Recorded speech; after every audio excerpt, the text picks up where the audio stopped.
বন্ধুরা দেখো, চারিদিকে পাখির আওয়াজ। আমরা বীরভূমে গেছিলাম গোপালকে নিয়ে চড়ুইভাতি করতে। রামকৃষ্ণ আশ্রমের মহারাজ আছেন। গোপালও তো আমরা সবাই জানি একজন ছোট্ট শিশু, তারও তো এই শীতকালে ইচ্ছা করে। এই পাহাড়ে আমরা গেছিলাম চড়ুইভাতি করতে, ফিস্ট করতে।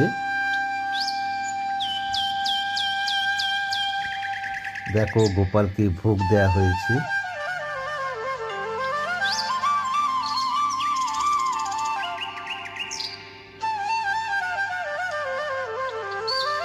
এই পাহাড় বীরভূমের একটি জায়গা, মামা ভাগ্নে পাহাড়।